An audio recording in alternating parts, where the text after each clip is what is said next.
been a long time since I actually released one of these episodes, and there is a very good reason for it, but there was some stuff being filmed in some of the time, and this is one of them from 14 months ago, where I didn't do any of this face-to-face stuff, but yeah, a lot of it was stuff going on in my life, but some of it was also the big camera that I had to wear round my neck pretty much to whilst cooking to do the filming, and when it flies off it gets awkward and it's just not ideal, so you know. Anyway, here's one of these episodes. I'm thinking I might, at least release what I did. I'm hoping to get a better camera so that I can actually do the rest of them, but in the meantime, I hope you enjoy this episode, and it's not a lie, and if it talks to you or stabs you in the back, then clearly you've put an ingredient in it that you weren't meant to, so that's your choice if you're so inclined to do that. But I made this cake for my birthday, not this year but last year, and some of my friends enjoyed it, and some of them it was a bit too sugary and a bit too lemony, but that was the whole point of what I was going for with it. But at least my best friend liked it the most, so it won in my sense. So enjoy and watch and have fun, and if you want more then please let me know and I will try my best. Thank you. Oh yeah, and also remember that the whole point of Wacky Kitchen was that I don't have the tools and equipment and even a working oven to do anything right, so that is why it's a wacky kitchen, and that's why things haven't turned out the best, but I hope you enjoy what happens. I hope it's entertaining anyway. For flour, 3/4 of a cup of granulated sugar and 2 eggs, as well as about 200 grams of butter. I'm just going to go grab the butter, I forgot to get that out of the fridge, so hold on a second.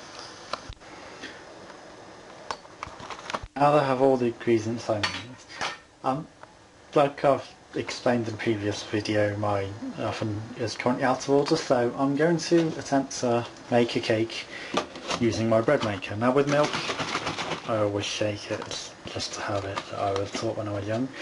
You need about 2 tablespoons of milk. Now with my bread maker, you're required to put the wet ingredients in first, so always check with your particular machine what order you need to place the ingredients, as if you get it wrong it could make a huge mess.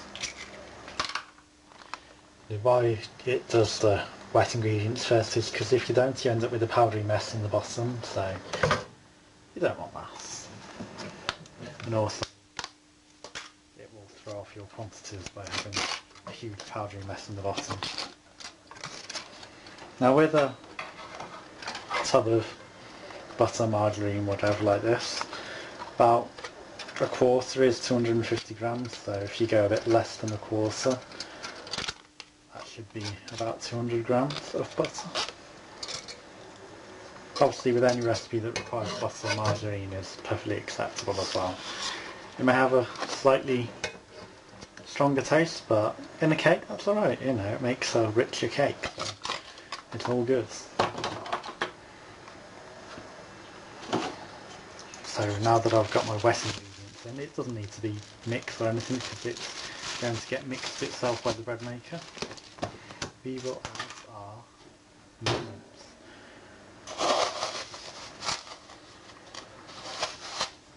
So I'm going to put 1 cup of sugar,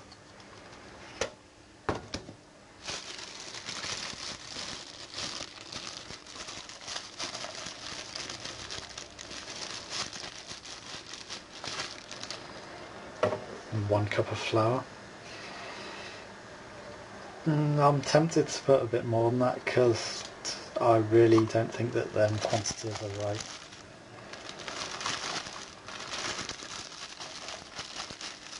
so I'm going to add about an extra quarter cup of each. I mean, you can have a look yourself when you're making your ingredients. If it looks like there's too much liquid, because that was definitely too much liquid in my opinion. I mean, it is a sponge cake, but they're meant to be even amounts. Maybe it only needs one egg and the quantity was wrong, or my eggs are perhaps too big, because they are rather large eggs. Perhaps it wanted small eggs. But now that that's done, that should be the amount. I'll put it into my bread maker, turn it on, and there should be a cake setting, so it will all be good, and we will see how it turns out. As you can see, the machine starts to mix it itself. It will heat it up and do everything it needs to do. So I will turn off the filming now and close the lid just to make sure the heat stays in as it requires. This will take about an hour and 15 minutes according to the time, so be back then. So in the meantime I've melted some chocolates and I'm going to attempt to make some thing to go on the surface of the cake to try and get the decoration.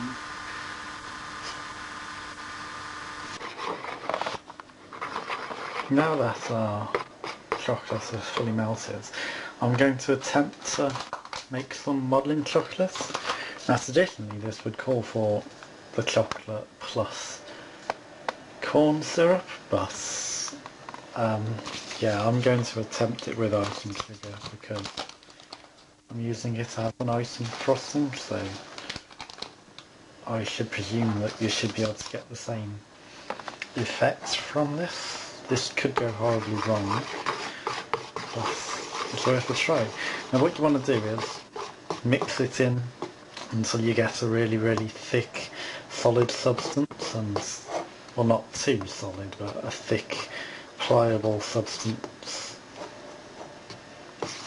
that you can mould out, and obviously the heat from your hands would make it pliable, and when it's solid it would dry hard, and that's the whole point of modelling chocolates. My hands are clean, so I'm going to mix this together with my hands because it's got quite thick already.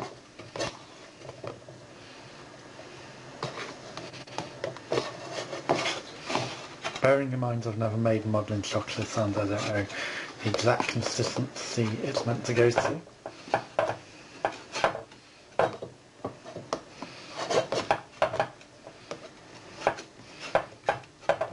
I'm just going to focus on making sure that it is quite solid and thick, and obviously when it cools it should be pliable. Just for luck and to make sure it's certain, I'm going to add some extra icing sugar to that.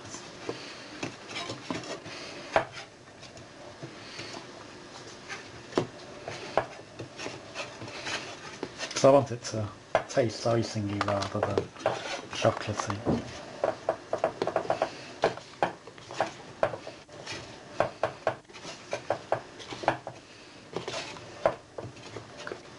I think that's getting to pretty much the consistency I want. Obviously there's a bit more icing than I need in that bowl, but a nice thick binded solid pliable material now, so that's what I was aiming for, I believe.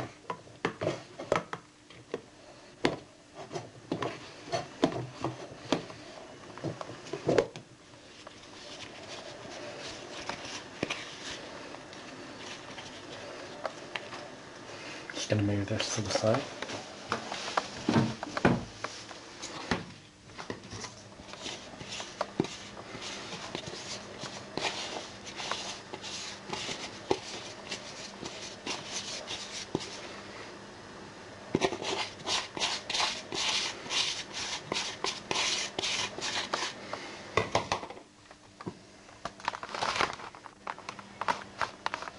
I did not mean to zoom that, it's just the way I've got my camera attached silly.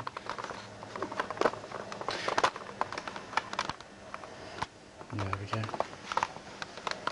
Just that's the best angle for watching this.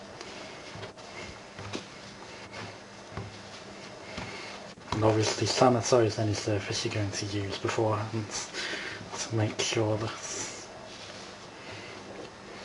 you're not going to contaminate anyone you're going to feed this to.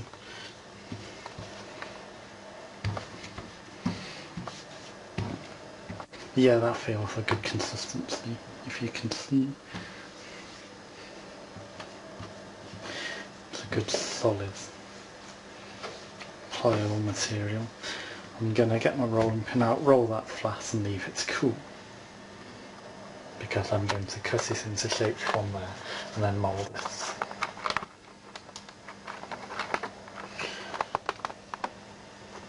Milk chocolate, I'm going to go through the same process of before, but turning it into modelling chocolate. I'm going to add the icing sugar a bit more slowly this time, just because it should make it easier to mix.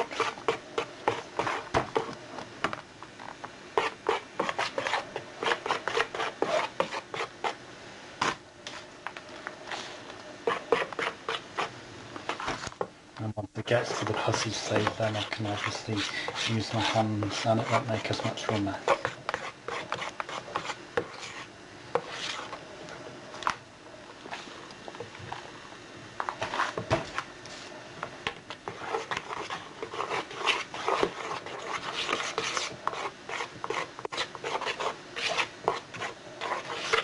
Now obviously this time it's going to have a strong chocolatey flavour to it, because obviously I'm using the chocolate to make the modelling chocolate, you know, milk chocolate this time. You can use dark chocolate if you like and have an even stronger chocolatey taste, but for the effect I'm going for I thought milk was best. Because I wanted the colour of it as well, and rather than add artificial colours I thought I'd go for a chocolatey frosting and have it taste of it.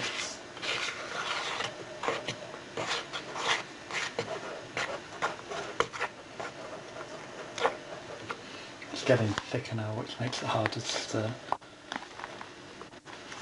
But once it gets too hard to stir, that's when I know it will be ready to use my hands.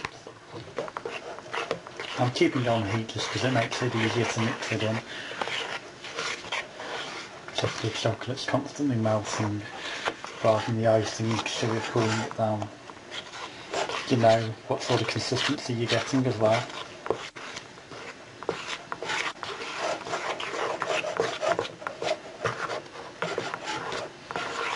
And obviously you could just take it to a normal frosting, chocolate frosting level like that, but I'm making a model chocolate, so I need it a bit thicker than that. So that would be easy to spread and have a chocolatey frost.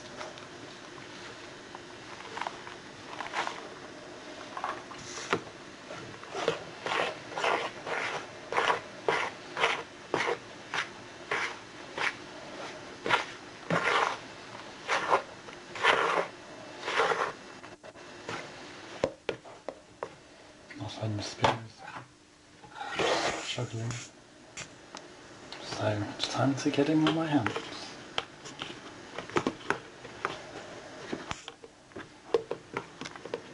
As you can see, it's also changing colour a little bit, but I don't mind.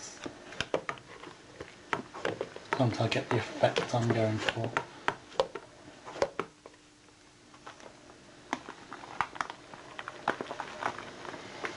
That should be plenty now. Obviously I may need to make a second batch because I don't think this is going to be enough for what I need, but the bowl's only so big, so I will roll this out and see you later. I would actually suggest that you wait until you've prepared all your other ingredients and, you know, cook your cake and have it all pre-sliced ready before you actually make the modelling chocolate like I did, because it would have probably worked out alright if I'd have used it straight off the pan rather than letting it cool, but here's how it turned out. Modelling chocolate was a little bristle, to say the least. It stuck to the worktop, and even with a fish slice it proved difficult to get off. As to whether it will work or not, is another matter. I haven't rolled out the chocolatey one yet because of how that turns out. It might need remelting to go through the frosting, but we shall see. So now that I have all of the ingredients sat ready to be compiled into the cube, let's get everything together and build our cake in the best fashion that we can with how things are going. Yeah, I hope it turns out alright. I mean, otherwise you can't call it a triumph or make a note of a huge success. And isn't that the whole point? At least you're not baked, unless you put that ingredient in your cake like I told you not to. Why did you do that? This is hot potatoes. Now that our cake has cooked, I'm going to remove it from the bread maker.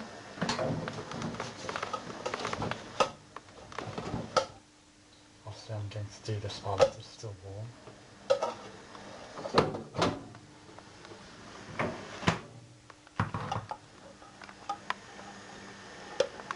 It feels like it's good enough.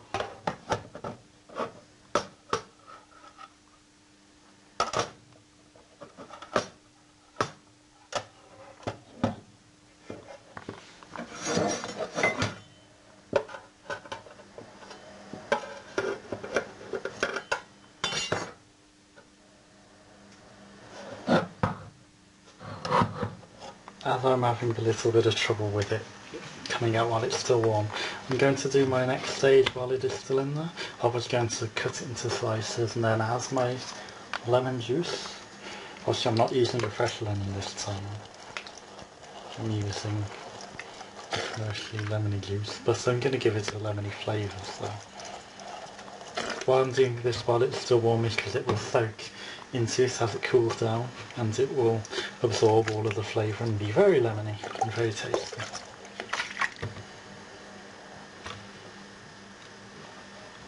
Just worried the middle of that might be sinking slightly. It feels firm enough that it's cooked, but you never can tell. So I'm going to sit it inside the warmth of the bread maker whilst it's still absorbing. It'll absorb the flavour and it won't need any further cooking, but the finished residual heat should finish it off. So I skipped ahead a bit and already sliced it into roughly even slices.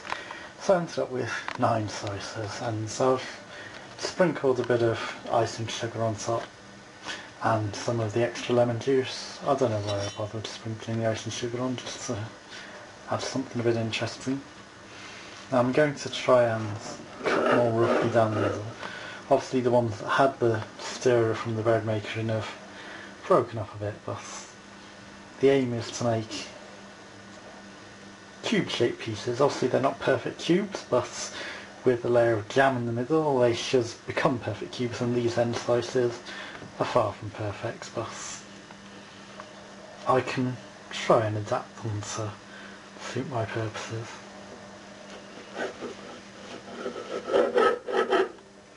And then once these are fully cooled, I will make these into cube shapes as well, with jam in the middle, and then I shall coat with my modelling chocolate icing sugary sort of mixture, which I'm probably going to melt and then spread on because it's gone very brittle. So but yeah, I will show you at the next stage once that is done. And actually I will show you after I've added the jam, because I'm going to add something else in the middle as well. So be back in a second. Now I'm fairly sure you don't need to be shown how to jam your cake, so I'll skip that step. I've actually chosen to put lemon curds in because I've put a lot of effort of putting lemon into this, so I thought why spoil it by using a jam, a different flavour. So, but I am however using some cherries in the middle of the cake. I've added some liqueur to the syrup that was in it and left it a few days to soak up so that they'll absorb more adult tang when you bite them. And to add something extra, I've cut up some fizzy straws which I'm going to poke inside the middle of the cherry, and then that's going to go in the middle of each cake. And there you have your lemony cake, which will make a cube when assembled and iced. If I hold it on screen, of course, it's a proper cube shape.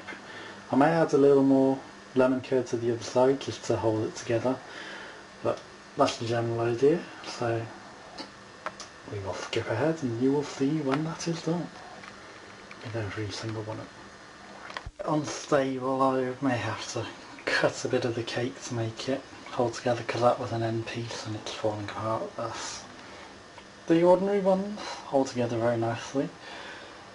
It's time to remelt my chocolate and spread it over and hope it holds and looks alright. This could be a disaster in the making. I say, nothing ventured, nothing gained. Remelting this actually proved to be quite challenging, so it was harder than it needed to be.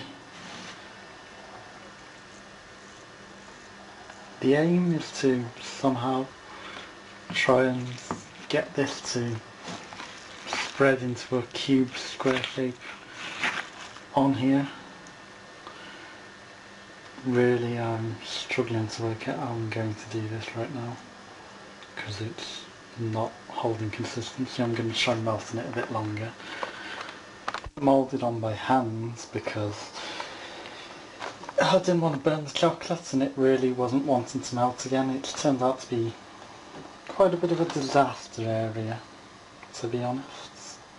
I mean, as you can see, the ones that have got chocolate on look a right mess. And I ran out of chocolatey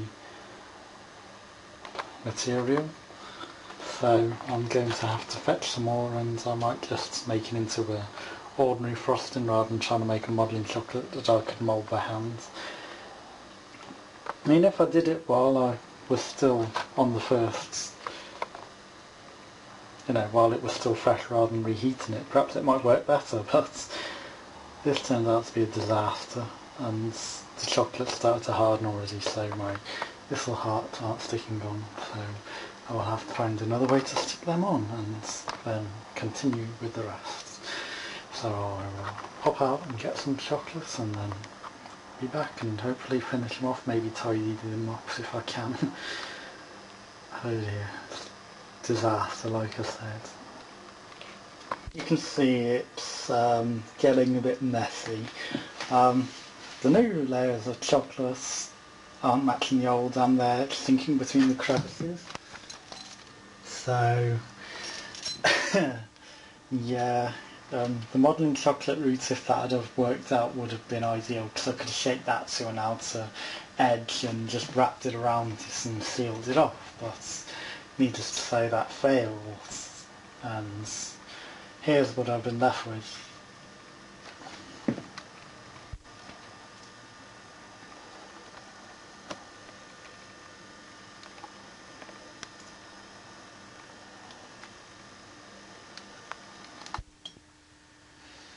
They're far from perfect, and I'll finish off the red lines after on each side, but that's kind of how they're going to turn out. They look alright. I haven't got round to the monster ones yet. So far, it's turned out alright. There's probably more chocolate than cake though, but